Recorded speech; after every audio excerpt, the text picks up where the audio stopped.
everyone. Welcome to Authenticity Loading. This is your host, Austin Canfield. We're a new podcast that's all about original stories from Northern California and beyond. I'm here today with Sydney Dubé. Thank you so much for joining us and being a guest on the show. How are you doing today? Very good. How are you? I'm doing well, thanks. Thanks for having me here.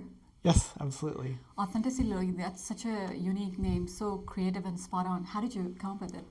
Well, I love the idea that because of all the AI and everything that's taking over, that it's really important for humans to show their authentic self.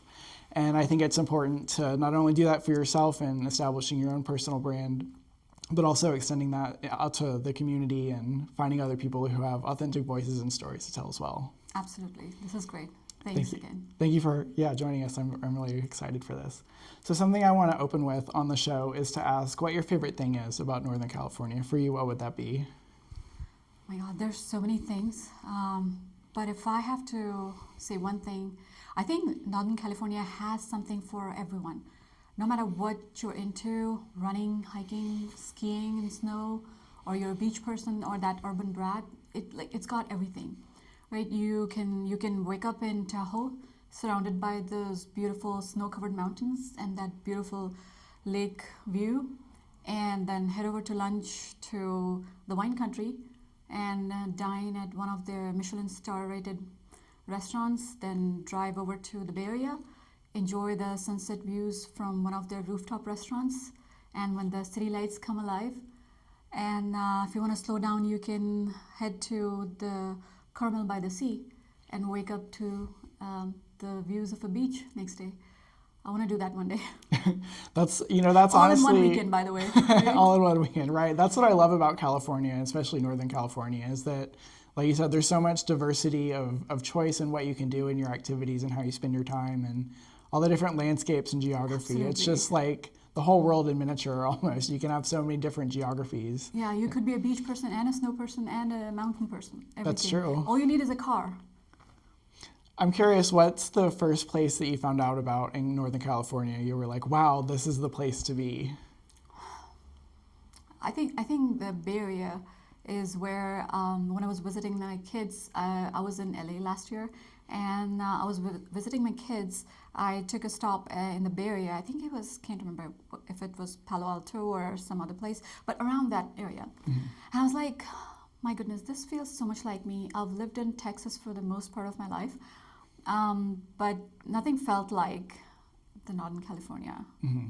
And that's when I was like, okay, this is eventually I'm going to move here. And when I came to Sacramento, it's a whole another town with a totally different character. Very much, yeah. So Texas, how did you wind up in California from there? Well, home is where heart is. Mm-hmm. And my kids are here. Okay. So that's how I ended up here. And Sacramento is home for now. For now.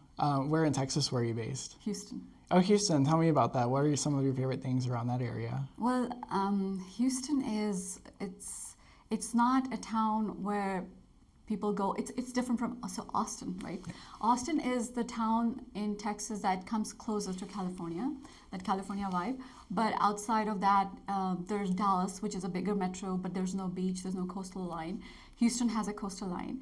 And a couple of things that, when people hear Houston, they're like, oh, NASA. NASA's not very active there, but still there's a big presence. The medical system is very strong and popular there. And it's really well known. It's like the hub for oil and gas. Yes. Right? But outside of that, the thing that I miss the most about Houston is the food scene. You can go out, eat out in Houston. Two people go eat out at a decent place, not fine dine, I'd say, but pretty like decent mid to upscale and healthy. With tip, it'll cost you around $40 to $45. Oh, wow. Yeah, that's so unheard of in California. Yeah. and the variety and access to different options, mom and shop kind of places and restaurants, it's just unimaginable. You've got to go to Houston just for that. Yeah, I remember I went to Texas one time. It was Austin. It wasn't Houston, but they had the kolaches. I don't know if they do that in Houston, but it's like the Czech pastries. Okay. Yeah.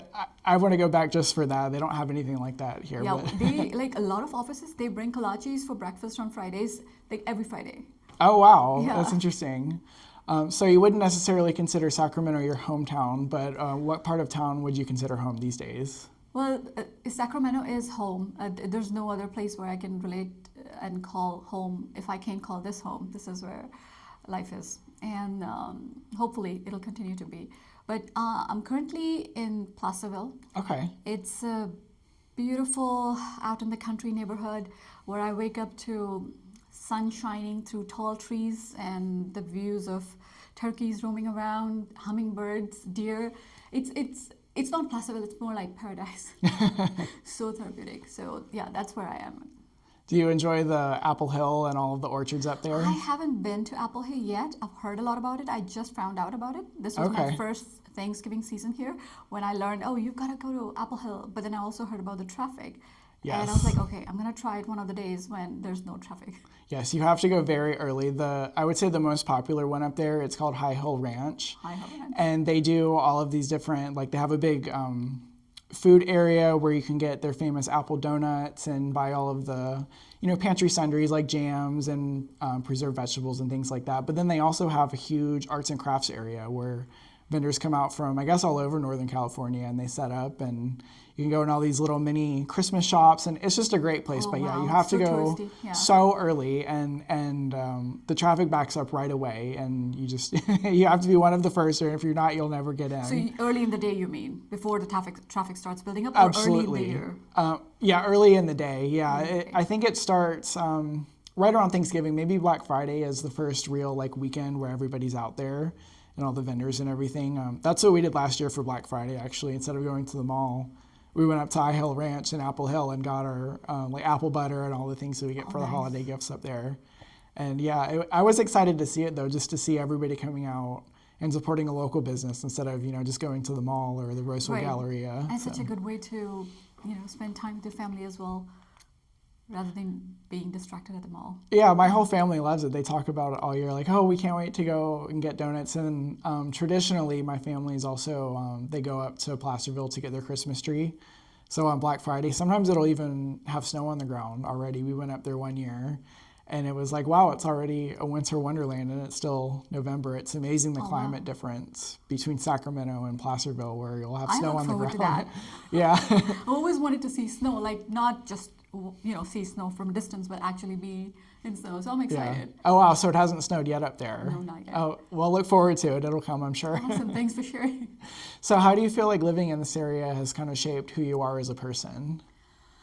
Well, so Sacramento in general has, I'd say, allowed me to kind of slow down in life and reflect and make an intentional pivot in career from being in oil and gas project management to being a full-time coach. This is where I became Coach Sid, and now I'm able to give back to the community, and I love inspiring people, transforming lives, and what I call building one superhuman at a time. It's almost funny because when I look back, all I remember from my previous life was 50 to 60 hours in business suits and cold meeting rooms. And I loved that too. I enjoyed that energy, just like constant work.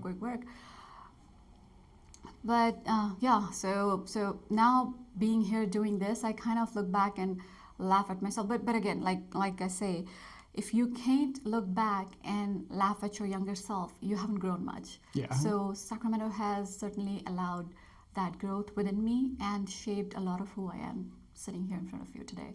Yeah, I have to say, being local to Sacramento now for, I guess this is my 8th year here, and it's so much more of a creative energy and vibe in this area than I ever thought it would be. I originally thought I wanted to live maybe in the Pacific Northwest or in Portland, and I went there for a while and tried it out.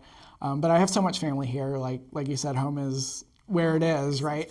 And I just ended up down here, and I thought, this might be temporary, I don't know, but I ended up loving 8 it, years, and I've been here 8 years later, and it's still great, and creative is happening, and it's a wonderful place to be, honestly. Definitely.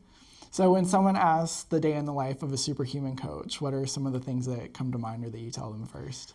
Well, I work with ambitious individuals, generally like 25 to 45 age range, who are early to mid-career. And these are men and women who have no time for fluff, no tolerance for nonsense, and there's so much information out there that's not vetted properly.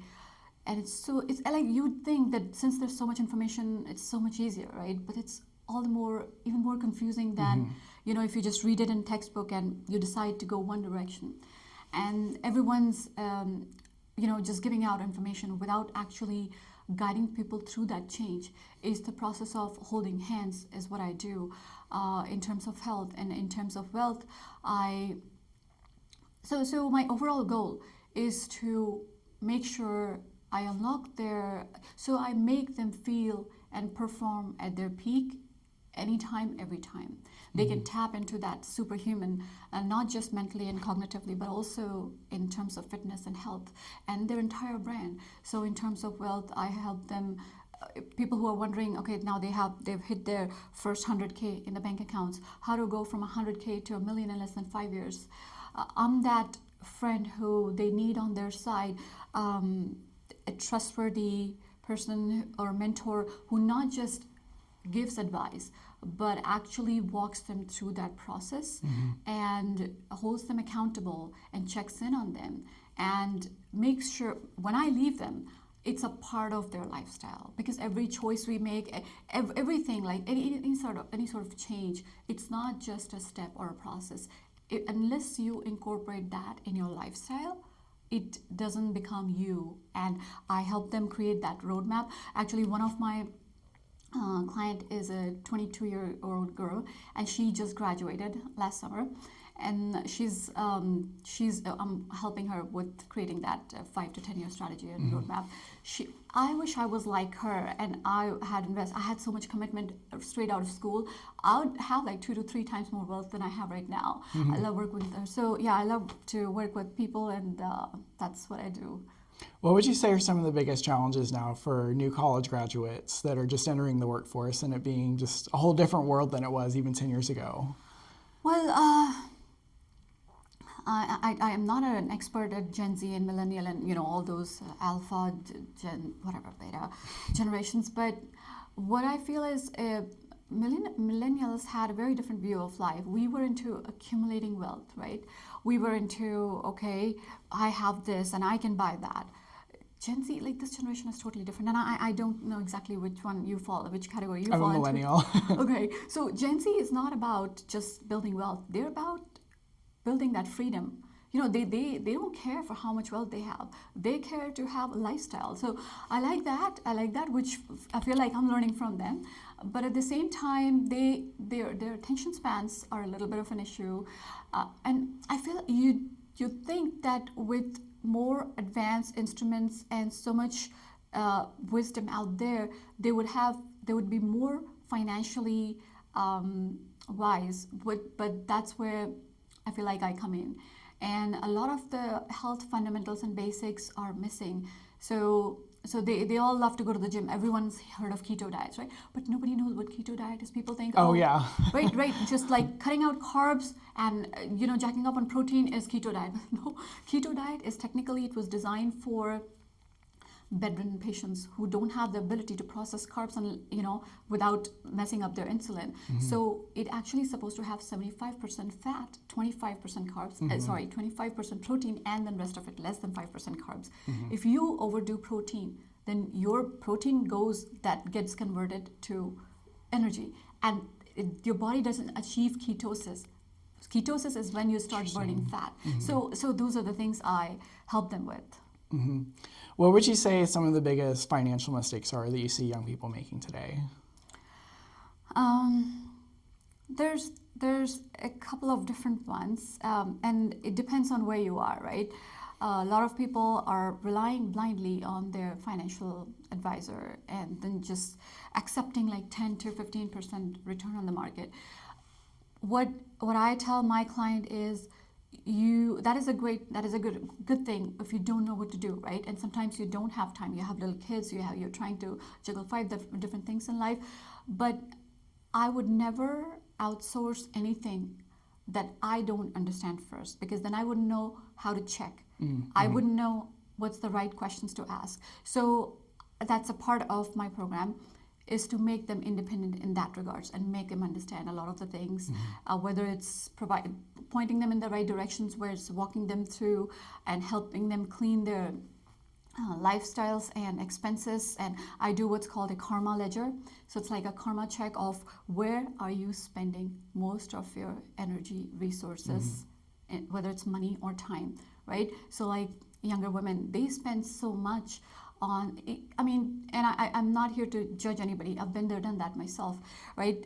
But as women, we spend so much in our cosmetics. Our toiletry tote could have cosmetics worth over $1,000, right? So much stuff on our hair, nails, everything. But how much do we actually spend in growth, right? We go to the gym, but do we know what it takes to actually recover your body after the gym? Growth is not happening when you're working out. That's when you're wearing and tearing that muscle down. Growth is happening when you're recovering, when you're feeding the muscle right? So I help them understand, okay, that how much are you putting into your growth, whether it's mindset, whether it's investing in a mentor, whatever that may be. I've heard you mention a lot about health and wellness. Can you tell me a little bit more about how that interest of yours has sort of shaped who you are as a person? So I want to ask that question again. Ask me that question again, because what I hear is you want to know where it started or how that has shaped where I'm sitting today. I would say both. Yeah. How did you come about that passion for health and wellness, and how, since taking it on as a passion and a hobby, has that sort of improved yourself and your life? Yes. It started actually very early on in age. When I was 15, I always looked up to my dad as someone who was really fit, good looking, an excellent public speaker, who was always the most well dressed in a leadership role. And he passed away when I was 15 due to a health condition, and doctors made a mistake and a bit of combination of everything. But that's when it was really early on in life when it brought my attention to that. Okay, knock, this is a thing. You know, you can't take life for granted. It's too short. And how I saw the entire process unfold in front of me, where there were no balances and checks in the process, and that was extremely educational. But at the same time, inspirational as well, because I wanted to make sure that that doesn't happen with my sisters, my mom, myself, or my future family. So that was really the beginning of it. And when I became a mom, I didn't like any of the products on the shelves. Like, you'll find these baby foods and creams and lotions. It's all so, like, I'm a chemical engineer. So when I read the labels, I'm like, no, I'm not putting that on my kid. And kids have this bad habit. So what my son would do is, like, when he was very little and his nanny would be massaging him with the lotion, he would just eat out of curiosity. He wanted to taste everything. You know, we've all done that. So I started making everything, like all skincare products, including soaps, lotions, scrubs, masks, everything at home. Yeah. So being a mom, being a kid, like every single step in life has kind of brought me to where I am. I'm curious, on the economic side, did you find that it was more or less economical to make all of the different childcare and personal care products at home? You know what? That's an excellent question, because not many people think of it. When you think, oh, I'll just make it at home, everyone's thinking, oh, that's cheaper, right? When you put that whole, like, the time you spend on it, you have to do some research, you have to do some playing around. But aside from that, even if you just are looking at the dollars, when you have to buy this much to be able to just make this much, right? And everything together, it's not as cost efficient. And I'm getting to a point here. So it may be more expensive, but it's definitely a lot better for your skin, because our skin is our largest organ. The moment you put something on it, it goes straight to your bloodstream, except for a few layers that try to stop it.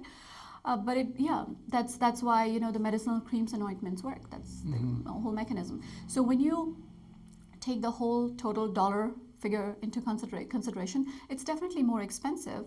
But if you can either batch it, or, you know, you can make a little bit more, share it with your friends. That's one thing you can do. And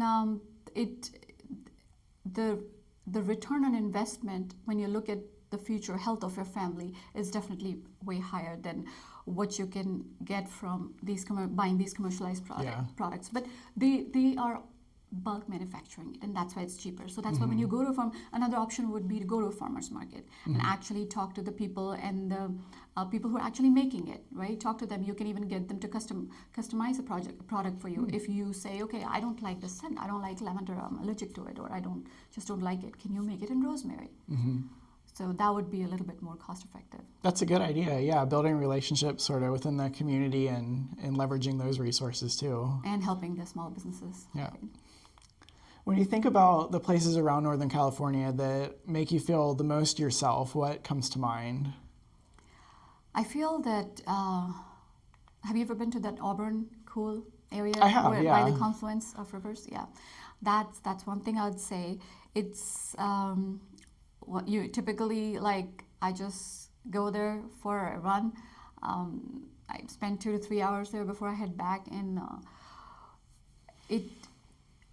I can disappear there for hours, and the trails are just unending. If you go to the cool side, I typically go to Stagecoach because there's some construction going on at the moment on the cool, but I can disappear there for hours, and it's just so it reminds me of the Mount Wilson in Sierra Madre, LA, which is where I used to go for a run every Sunday when I was down there last year, and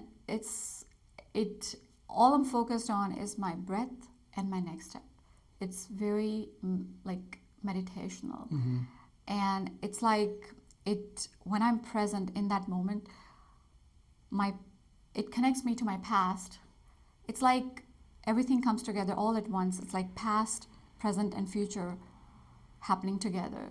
I feel like that's my place where I go for resetting myself. That's my reset button or restart button. Would you say that being not necessarily one with nature, but experiencing nature and being outdoors is part of a general health and wellness sort of culture? Well, everyone's different, but for me, yes, it is. And in general, the biofrequency of our body and heart, the signature of it matches closely to the nature than artificial buildings and monuments. It's true, yeah. One of my favorite stories that people tell whenever I mention like that Auburn area is how there's that big, the Forest Hill Bridge, and how it's such a tall bridge because originally they were going to build a dam there and it was going to be this huge lake, and the lake never materialized, so now we just have this huge bridge and just a river, I guess, flowing way underneath it, yeah. Thanks for sharing that. Yeah, now I understand what's going on there. Yeah. What is it about that area, I guess, and being in nature that feels right to you? The fact that I can just get lost. Actually, I have gotten lost there. I usually just grab a banana and some coconut water, put it in my car. I don't like to take too much water, but there were these 2 times when I don't take any technology with me, so I'm not running with my phone.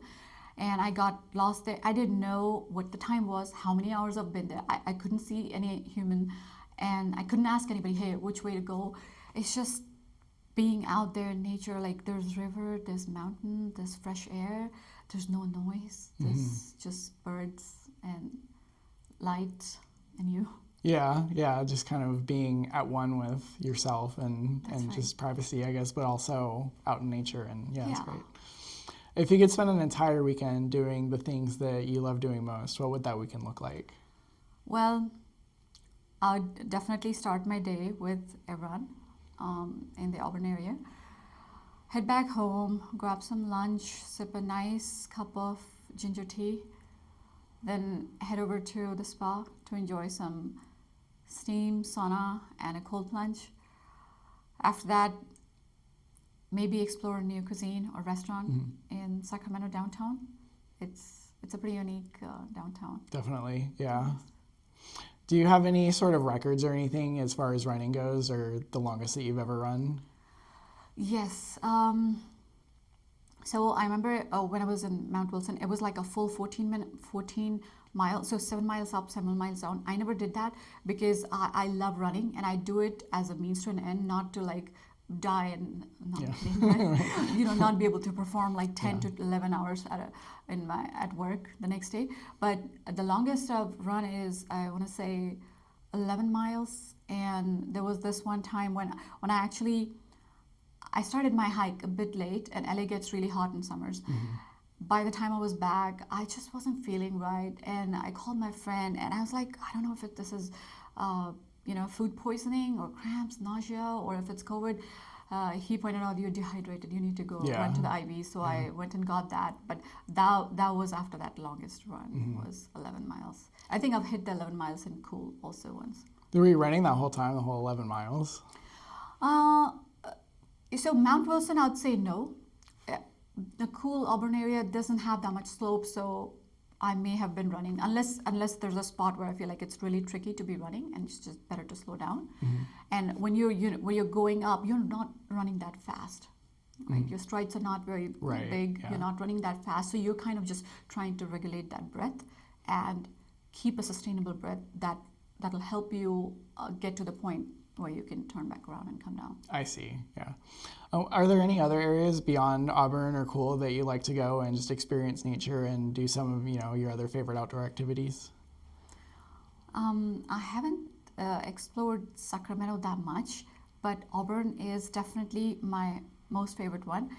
When I have time, I would go to the wine country, Napa, and that's another direction I would head to, unless you have some really cool hidden treasures where I can explore.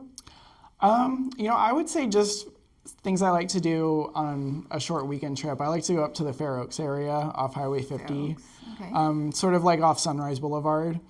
And they have a couple pedestrian bridges where you can just go out and just walk along the American I've River. seen those. Yeah. I just never thought of stopping there. Thanks for sharing. Yeah, it's not a super long adventure or anything, maybe 30 minutes or so just to walk along the river and cross the bridge and just look at nature. It's actually pretty developed, I guess, around there, so you're not really in like remote nature, wilderness or anything. Yeah, since you asked nature, that's why it made me pause and think. But if when you say that, it reminds me of, I think, is it connected to, like if you go to the Folsom downtown, you can kind of walk by the river too.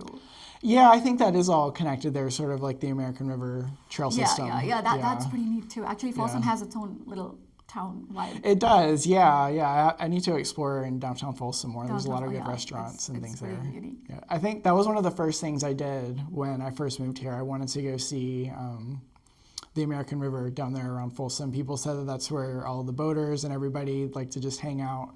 And you can go down there to the river there's like an older bridge that crosses it alongside the newer Folsom connector bridge. And there's these rocks out there, and you can just kind of sit and look at the water and see all of the kayakers and the people in the speedboats and everything. And everybody's just having a good time, and it's fun to just, sit and people watch, I guess, along the river. Yeah, I like places like those because when you were asking me about Houston, one thing Houston is like doesn't have that California has is you can just go out, do nothing, pay nothing, and spend time in like proximity of nature. Mm-hmm. Have you been back to Houston since moving here? Yes. When you go back, do you feel like it kind of reminds you of, like, I guess, a past stage of your life? Yeah, see, it's not the things and people. It's not the things and places. It's the people and experience, right? So when I go back to Houston, I'm mostly spending time with the families and friends that from my past life, and it just doesn't give me enough time to go explore Houston. It's just like literally, I was there for 3 days and I had to meet 6 friends and families, and that was it. I couldn't go to one single place that I thought, I'm gonna go here. Mm-hmm. Yeah, it's interesting. As someone who's also lived in a lot of different cities now around the U.S., I was originally on the East Coast, and then I moved out here about 8 or 9 years ago. And yeah, every time I go back now, like you said, it's about the people. It's like, well, I want to see, my family that's over there, or maybe see an old friend. We went to Washington, D.C. this past year, and I met up with some old friends from high school, actually. And it was just neat to catch up and, just go to the Smithsonian museums. And yeah, it was just a fun time.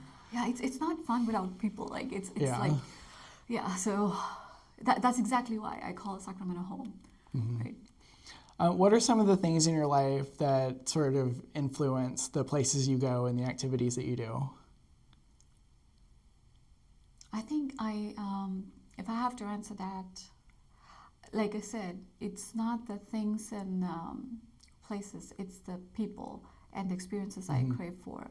So when I meet someone, I typically ask them what they love to do, and I try to see if I can find something that I would love to enjoy.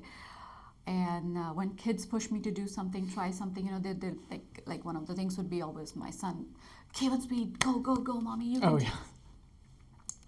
And then the desire to go explore places, to find new experiences and hidden treasures I can share and bring back to my kids and let them experience that too. So that's just some of the things that that come to my mind when you ask that question. How would you describe the Sacramento area as someone who's fairly new here to someone else who maybe is thinking about being here but's never been here before? All right.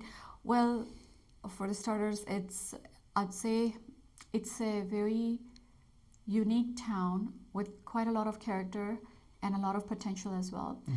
So it is a city, but it's not crazy expensive like the Bay Area. Right. It's not crazy busy, so the pace of life is manageable.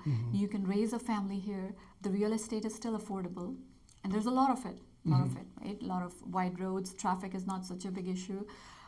And besides that, it's the farm-to-table capital. So, you get to experience that greenery, that produce, all of that. And with all that, it's still growing.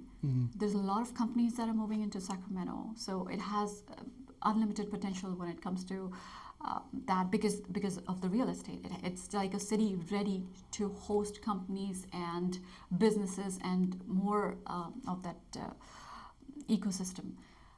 Only thing is, like, it's a bit extreme when it comes to weather. Like summer it gets really hot, winter it gets really cold, but not like 4 feet of snow. Right. I'm also asking, right? So that's a plus too. Yeah, that's true. I guess once you get into higher elevation, it does start to snow. But yeah, down here in the valley, it rains a lot in the winter, which surprised me.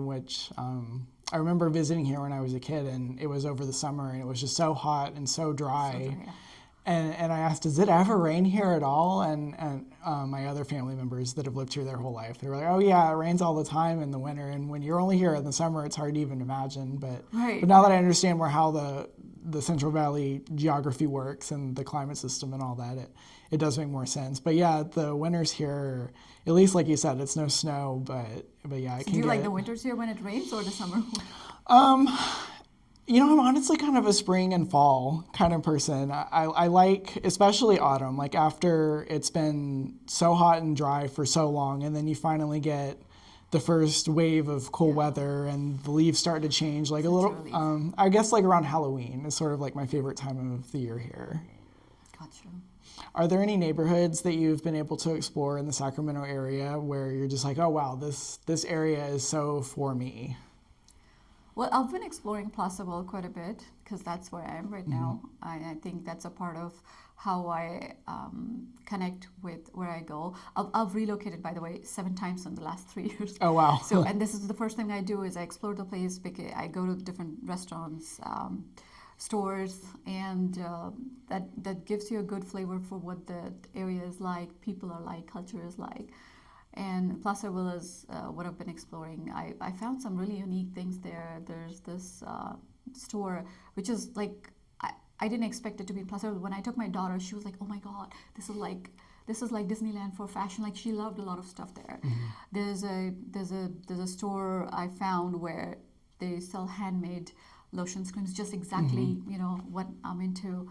And the prices are just like so unbelievable and affordable as compared to if you were to purchase the same product like in the Bay Area. Yeah. Or a metro like Houston. Yeah, so that and a couple of very unique restaurants too.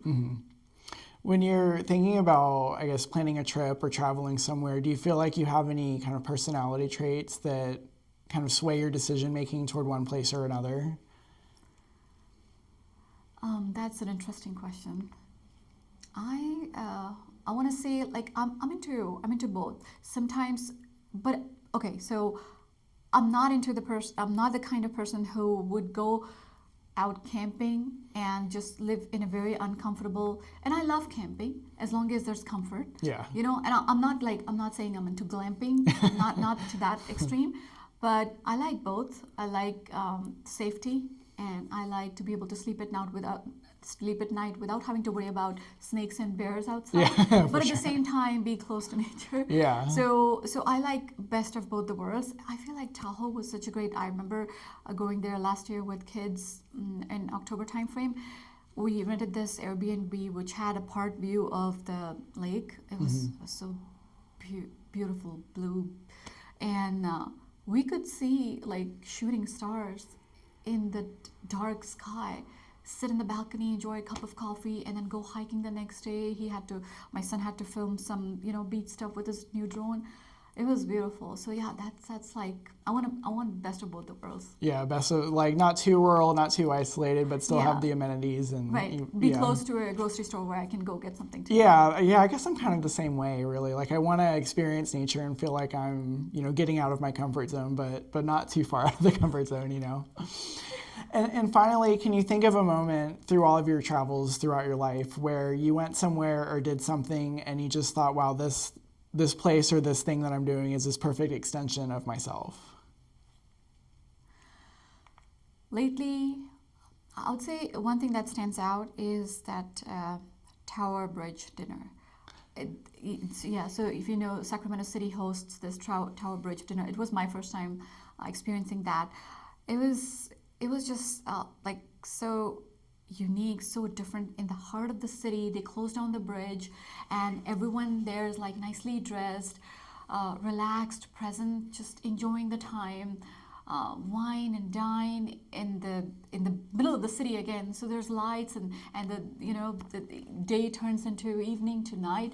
It was just like, it felt so like me, and that whole community experience. It just made me feel not just like me, but also really happy to be a part of this community that cares to, have such unique events, and that really was about celebrating farm to table, and city actually going all the way out to do and build something so special, like as an experience for everyone. It was very unique.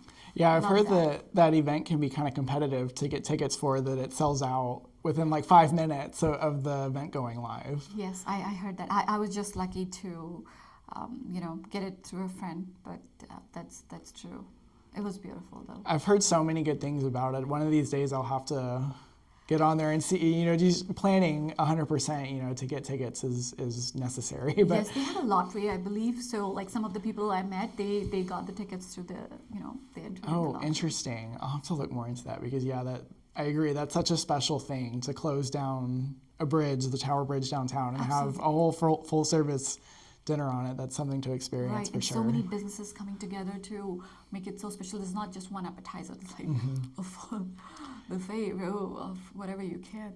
And you may want to get on their email list and just That's a email good the idea. organizer. I Yeah. heard a lot of people talk about that too.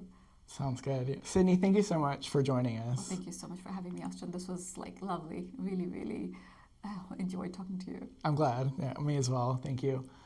If you enjoyed our episode, don't forget to like, subscribe, and enjoy Northern California.